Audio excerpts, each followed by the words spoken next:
Hello दोस्तों, welcome back to our channel. आज हम लेके आए हैं हमारे वियतनाम सीरीज का फर्स्ट एपिसोड।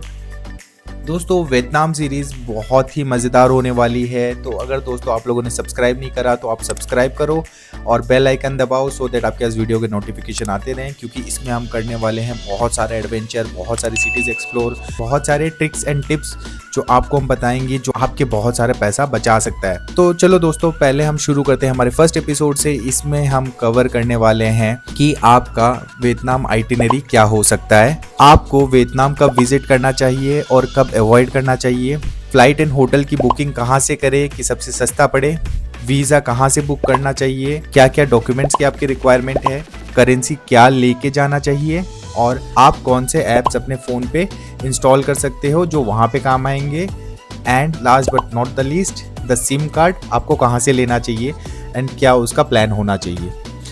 हम ये सब कुछ करेंगे एक्सप्लोर इस वीडियो में। कहीं मत जाइए दोस्तों, एंड तक बने रहिए, बहुत मज़ा आने वाला है। बहुत सारे डिटेल्स हम आपको बताएंगे जो आपको बहुत ज़्यादा हेल्प कर सकता है। चलो दोस्तों, हम शुरू करते हैं हमारे वीडियो के साथ।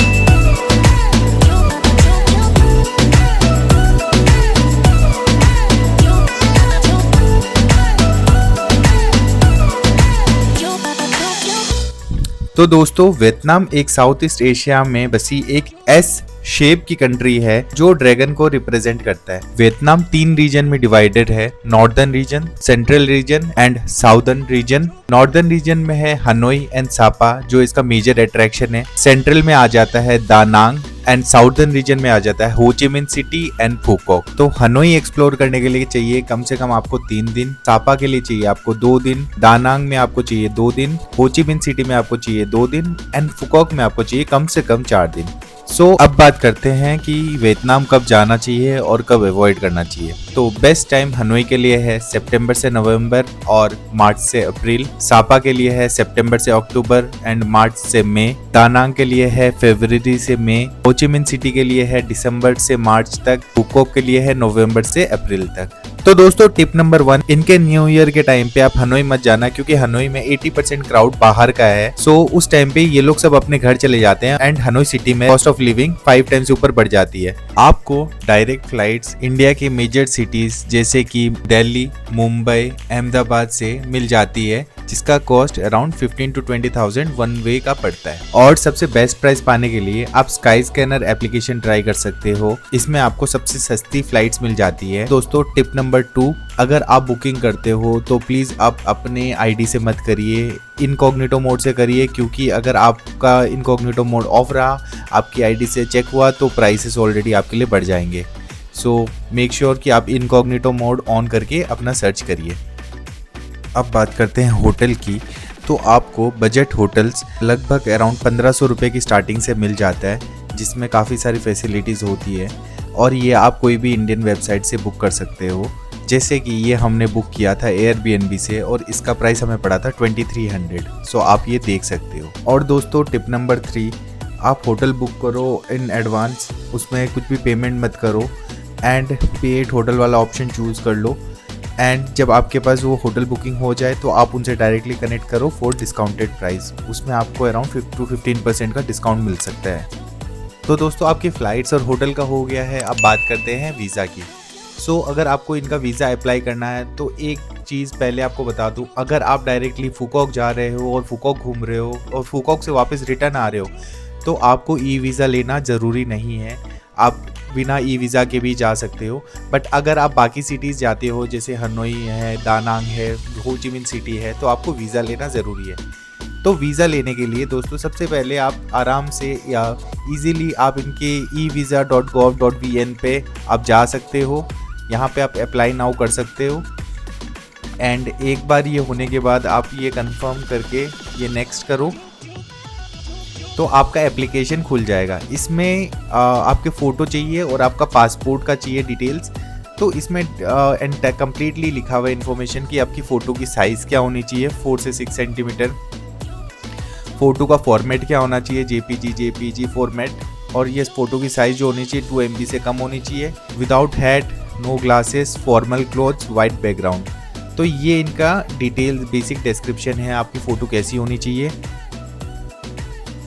एक आगे का आपको पासपोर्ट का फोटो क्लिक करना है जिसमें से कोई भी कॉर्नर्स कटे हुए ना हो।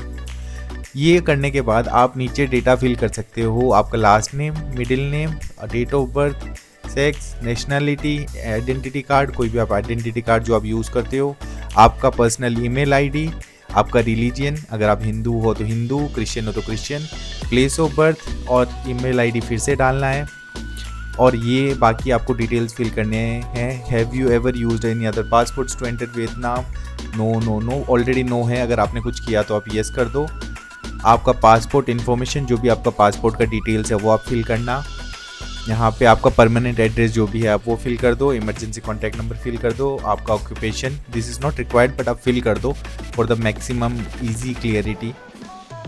And information about the trip, ये सबसे इम्पॉर्टेंट स्टेप है क्योंकि इसमें आपको चाहिएगा उनका एड्रेस, उनका डिटेल्स। सो आपका पर्पज़ ऑफ एंट्री जो भी आपका होगा, जैसे हमारा था tourism, intended date of entry जो जिस डेट को हम गए थे, सपोज़ हम गए थे 22 को। इंटेंडेड लेंथ ऑफ स्टे, कितने दिन आप रह रहे हो, suppose 15 days. Number in Vietnam, अगर आपके पास वियतनाम का नंबर है तो दैट्स फाइन, अदरवाइज आप इसको ब्लैंक भी छोड़ सकते हो। रेसिडेंशियल एड्रेस इन वियतनाम, अब दोस्तों ये बहुत इंपॉर्टेंट हेड है कि इसके बिना क्लियर आपका नहीं होगा, आपको रेसिडेंशियल एड्रेस चाहिए होगा। सो हमने अपना एयरबीएनबी बुक किया था हनोई के लिए।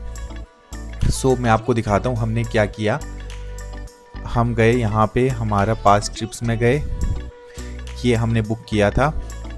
हमने एक एड्रेस डाला, यहाँ पे हमारा होटल का ये हमारा होटल का एड्रेस था, तो हमने ये कॉपी किया, ये फू तरंग हैंगबोंग हुआन किम हानोई। सो यहाँ पे जो वीज़ा का था, इसमें रेसिडेंशियल एड्रेस में हमने ये पेस्ट कर दिया। ये प्रोविंस था हमारा, ये हनोई प्रोविंस ही था, हनोई सिटी। वार्ड नंबर था हमारा, इसमें अगर आप देखोगे तो आपको लास्ट में ये हनोई के आगे होन किम मिलेगा, होन इसके हनोई के जस्ट पहले, तो आपको यहाँ पे होन किम डालना है। जैसे हमने होन किम डाला था, आपका जो भी होगा। और ये हमारा है जैसे हनोई का इंटेंडेड गेट ऑफ, ये है इंटेंडेड गेट ऑफ एंट्री, तो इसमें था हमारा नोई बाई इंटरनेशनल एयरपोर्ट, मतलब ये हनोई का इंटरनेशनल एयरपोर्ट है, यहाँ से हम एंट्री करेंगे। और intended border gate of exit हमारा है फूकॉक से, इसीलिए हमने डाला है फूकॉक इंटरनेशनल एयरपोर्ट, ये एग्जिट। सो ये डिटेल्स आप फिल करोगे और आप ये जब सबमिट करोगे तो आपको इसके लिए 25 USD पर पर्सन देना पड़ेगा। तो 25 USD अराउंड होता है 2300 के अराउंड। वंस दैट इज़ डन, आप जब सबमिट करोगे तो आपके पास 4 से 6 दिन में आपका वीज़ा आ जाएगा क्लियर होके। सो मेक श्योर कि दोस्तों आप एटलीस्ट जाने के अराउंड 20 डेज़ पहले ही आप ना वीज़ा अप्रूव करवा लो, सो दैट आपके लिए वो ईजी रहे।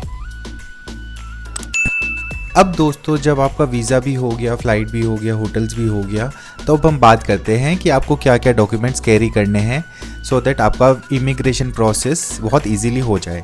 तो सबसे पहली चीज़ आपको कैरी करनी है वो है आपका पासपोर्ट, दूसरा है आपका वीज़ा। मेक श्योर दोस्तों आप अपना वीज़ा प्रिंट करा के लेके जाओ, क्योंकि वहाँ पे प्रिंटेड वीज़ा ही मांगते हैं, वो लोग कभी कभी एक्सेप्ट नहीं करते। एंड तीसरा डॉक्यूमेंट है दोस्तों अपना ड्राइविंग लाइसेंस। ड्राइविंग लाइसेंस इसीलिए क्योंकि अगर आप वहाँ जाके आप स्कूटी हायर करते हो तो आपके पास आपका ड्राइविंग लाइसेंस होना चाहिए।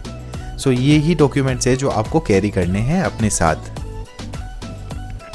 तो दोस्तों अगर आपको अभी तक कोई भी डाउट है तो आप हमें ईमेल कर सकते हो vegetariancouple@gmail.com पे, या फिर आप हमें कमेंट सेक्शन में भी लिख सकते हो, हम आपके सारे सवाल का जवाब तुरंत देंगे।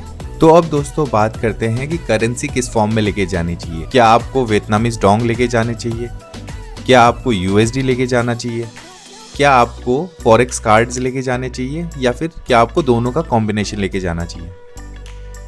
तो अगर आप प्लान कर रहे हो कि वियतनामीज डोंग लेके जाएं, तो आपको एक बात मैं बता देता हूँ कि आपकी जो करेंसी है उसमें आपको 15% कट डाउन मिलेगा। मतलब अगर आप 100 रुपये इंडियन करेंसी में दोगे तो उनके हिसाब से 85 रुपीज़ का ही आपको वैल्यू बैक मिलेगा इन VND। दूसरा ऑप्शन है कि आप यहाँ से USD लेके जाओ एंड वहाँ पे USD से VND में कन्वर्ट कर लो। सो अगर आप USD लेते हो इंडिया में तो अराउंड आपको 1.5% का कट डाउन मिलेगा, एंड वहाँ पे अगर आप कन्वर्ट कराते हो तो वहाँ पे ऑलमोस्ट फेयर प्राइस पे आपको मिल जाता है। तीसरा ऑप्शन है कि आप यहाँ से फॉरेक्स कार्ड लेके जा सकते हो एंड वहाँ पे आप ATM विड्रॉल कर सकते हो एट लाइव रेट्स, मतलब जो भी कन्वर्जन रेट उस टाइम पे होगा उसी रेट पे विड्रॉ हो जाएगा। फोर्थ ऑप्शन है कि आप कॉम्बिनेशन ऑफ 2 लेके चलो, जो हम भी लेके गए थे। तो हम कुछ अमाउंट अपना USD में कन्वर्ट करके लेके गए थे एंड कुछ हमने फॉरेक्स कार्ड में लोड करवा लिया था, सो दैट हमें दिक्कत ना आए। USD इसीलिए कि आप एयरपोर्ट पे निकलो, आप वहाँ पे थोड़ा सा करेंसी एक्सचेंज करके VND में लेके आप अपने होटल तक पहुँच जाओ एंड उसके आसपास में जो भी ATM है वहाँ से आप कार्ड से विड्रॉ कर लो। इसीलिए हम लिमिटेड USD लेके गए थे एंड हमने मैक्सिमम हमने कार्ड में लोड करा लिया था। तो अब बारी है टिप नंबर 4 की। सो अगर आप फॉरेक्स कार्ड लेके जाते हो, ATM विड्रॉल कराना है, तो दोस्तों वहाँ पे सिर्फ VP और TP बैंक के ATM से ही विड्रॉ करना दोस्तों, क्योंकि वहाँ पे कोई चार्जेस नहीं लगते। एंड दूसरी चीज़, जो VP और TP बैंक का ATM उनके बैंक के साथ लगा हुआ होगा उसी से करना, वहाँ पे कोई भी चार्जेस नहीं होते। कॉमर्शियल प्लेस में चार्जेस लगते हैं दोस्तों। कितने ATMs आपको बता देते हैं कि क्या चार्जेस लगने वाले हैं पहले ही, बट कितने बैंक ATMs नहीं बताते, वो बाद में आपका जब आप विड्रॉ करते हो उसके बाद आता है। सो मेक श्योर दोस्तों आप VP और TP बैंक से पहले ही बहुत सारा विड्रॉ कर ले जहाँ पे कोई चार्जेस नहीं लगते। तो अब बात करते हैं कि आपके फ़ोन पे कौन से ऐप्स होने चाहिए जो आपको वियतनाम में काम आ सकते हैं। तो सबसे पहला है ग्रैब, जिससे आप taxi booking and food ordering कर सकते हो और ये वियतनाम में हर एक जगह चलता है। दूसरा है आपका Google translate. So this is very important, क्योंकि वहाँ के लोगों को इंग्लिश नहीं आती है, हिंदी नहीं आती है, इसीलिए गूगल ट्रांसलेट इतना ज़्यादा इंपॉर्टेंट हो जाता है। इसको आप ऑफलाइन डाउनलोड कर लेना। तीसरा है विनबस। विनबस का फ्री सर्विसेज चलता है इन फूकॉक। सो अगर आप फूकॉक जाते हो और वहाँ पे आपको फ्री बस सर्विसेज ऑप्ट करनी है तो आप विनबस देख सकते हो, जिससे आपको बसेस के रूट्स पता चल जाएंगे। और चौथा है गूगल मैप्स।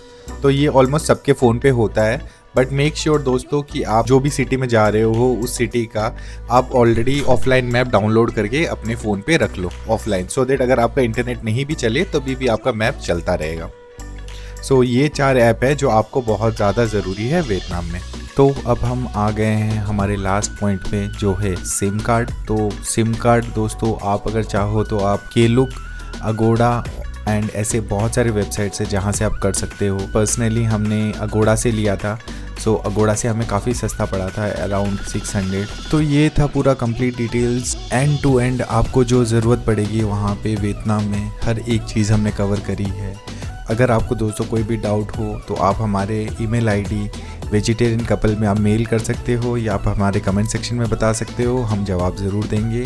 और दोस्तों ये वियतनाम सीरीज़ बहुत ही ज़्यादा इंटरेस्टिंग होने वाला है, क्योंकि हम एक्सप्लोर करेंगे Hanoi and Phu Quoc, each and every part of it, and आपको बताएंगे कि आप क्या क्या एक्टिविटीज़ कर सकते हो, क्या खाना आप खा सकते हो, कौन सी स्ट्रीट घूम सकते हो, किस टाइम पे आपको कहाँ जाना चाहिए, हम सब कुछ कवर करेंगे। बहुत ज़्यादा एंटरटेनमेंट, बहुत ज़्यादा एडवेंचर अभी बाकी है दोस्तों पूरे सीरीज़ में। सो हमारे चैनल को जल्दी से आप सब्सक्राइब करो, हमारी इस वीडियो को लाइक करो एंड जल्दी से कमेंट करो।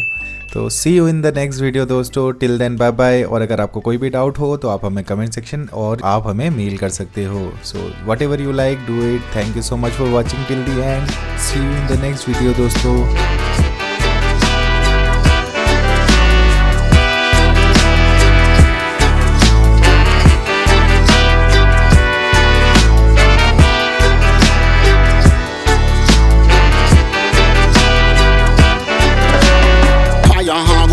Me say wicked a go run, me say wicked a go melt like out again sun. Me say fire a go burn, me say wicked a go run, me say wicked a go melt like out again sun. Me say